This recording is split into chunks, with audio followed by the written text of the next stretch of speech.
Gli umani terrestri troppo spesso dimenticano una cosa: quanto sia bello e luminoso il fuoco del suo spirito creativo, che arde senza tempo e trasforma le cose che ci gravitano attorno e che il creatore, al di là dei mondi, ci ha donato.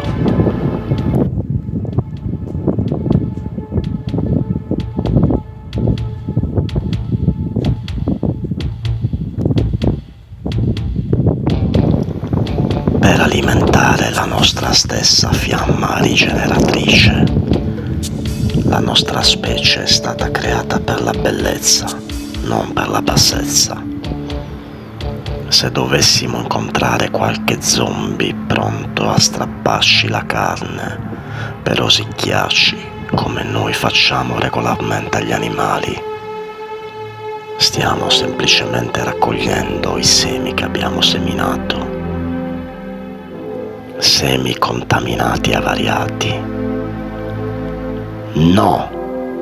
Perché dovremmo mai censurare l'inferno che abbiamo saputo creare da soli con le nostre mani? Dopo tutta questa bellezza che ci è stata affidata? No!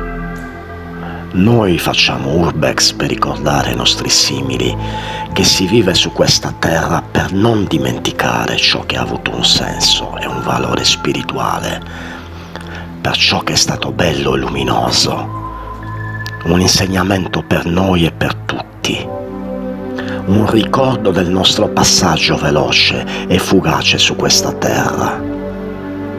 È un delitto abbandonare ciò che è stato creato e ciò in cui si è creduto.